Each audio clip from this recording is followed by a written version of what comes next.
Fry चितळींची bakarwadi एकदम खास, कारण चवीला भारी आणि पाम ऑइल अजिबात नाही. ब्रेकनंतर आपल्या सगळ्यांचं पुन्हा एकदा स्वागत. थेट जाऊयात उपमुख्यमंत्री एकनाथ शिंदे बोलतात. प्रकल्पाचा खर्च 10,986 कोटी आहे. त्यापैकी आता पहिला टप्पा जो सुरू झाला आहे 3,225 कोटीचा आहे. मंडाळे डेपो हा या प्रकल्पाचा बॅकबोन आहे.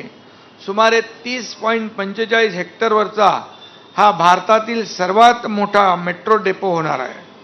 यामुळे मुंबईमध्ये एक मल्टीमॉडल वाहतूक व्यवस्था निर्माण होती आहे. ही मेट्रो लाईन ग्रीन मोबिलिटीचा उत्तम नमुना आहे. सर्व स्थानकांना IGBC ग्रीन प्लॅटिनम रेटिंग मिळालं आहे.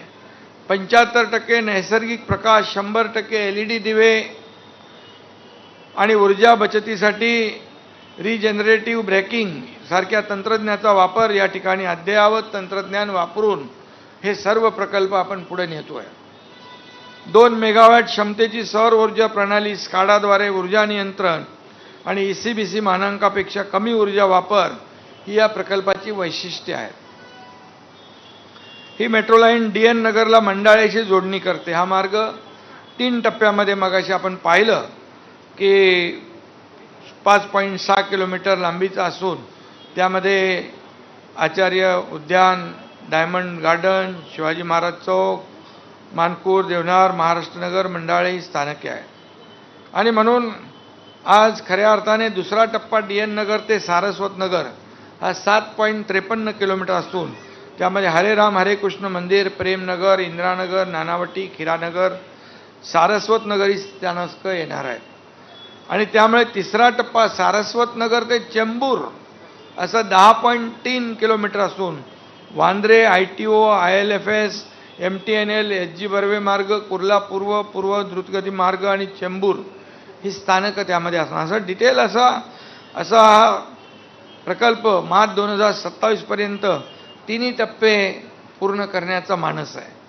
आणि म्हणून या सर्व प्रकल्पांमुळे मुंबईतली वाहतूक कोंडी दूर होईल, मुंबईचा प्रवास अधिक वेगवान होईल, मुंबईतलं प्रदूषण कमी होईल, वेळेची बचत होईल, इंधनाची बचत होईल, रस्त्यावरून वाहनं जी चालवतात ते आपल्या या मेट्रोमध्ये येऊन गारेगार प्रवास करतील आणि आरामदायी प्रवास करतील, लवकर ऑफिसमध्ये पोचतील, त्यांच्या कार्यक्षमतेवर वाढ होईल, घरी लवकर पोचतील, घरच्या लोकांना जास्त वेळ देतील. आणि त्यामुळे अशा प्रकारचा आता मुखर्जी आपल्या 337 किलोमीटरचा पूर्ण जेव्हा नेटवर्क टप्प्याटप्प्याने पूर्ण होईल त्यावेळेस मुंबईतली वाहतूक कोंडी दूर झाल्याशिवाय राहणार नाही, अशा प्रकारचा विश्वास या ठिकाणी मी व्यक्त करतोय. आणि खऱ्या अर्थाने ऐतिहासिक प्रकल्प आहे, टप्प्याटप्प्याने पूर्ण होत आहेत. आणि म्हणून हे काही प्रकल्प मुख्यमंत्री देवेंद्रजी असताना त्याचं भूमिपूजन झालं, सुरुवात झाली, मध्ये थोडा ब्रेक लागला, मग तो ब्रेक मी काढायला आलो, मग ब्रेक काढला, आता त्यांच्या हस्ते उद्घाटन झालं आहे, याचा आनंद आहे. आणि म्हणून आम्ही मगाशी म्हणालो आमचा पाय ब्रेकवर नाही, आमचा पाय ॲक्सिलेटरवर आहे. गतिमानतेने आम्हाला वेगवान महायुतीचं काम करतोय.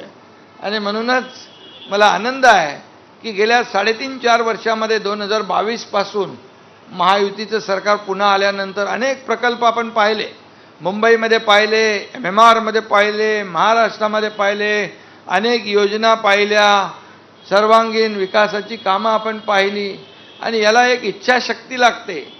आणि आपण या महाराष्ट्राला काय देतोय, महाराष्ट्रातल्या जनतेला काय देतोय हे आपण मुंबईमध्ये पाहिलं आहे की मुंबईमध्ये देखील कोस्टल झाला, अटल सेतू झाला, समृद्धी झाला, मुंबईतले मेट्रो प्रकल्पाला काही ठिकाणी स्थगिती होती ती उठवून आम्ही प्रगती करतोय.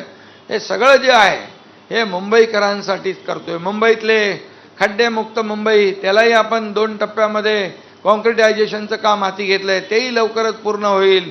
सिवरेज ट्रीटमेंट प्लॅन्ट 25 वर्ष नव्हते, आमचं महायुती सरकार 22ला पुन्हा आल्यानंतर देवेंद्रजी मी तेव्हा चुकत होतो आणि तेव्हा त्याला मार्गी लावून टाकलं STP.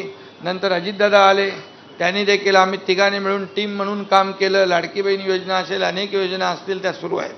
आणि म्हणून मी आता जास्त काय त्याच्यात जात नाही, कारण परंतु आज नवीन एक आपण पॉट टॅक्सी करतोय.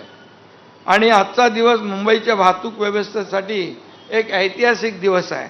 देशातला पहिला पॉट टॅक्सी प्रकल्पाची मुहूर्तमेढ आज इथं देवेंद्रजी तुम्ही रोवलेली आहे आणि त्यामुळे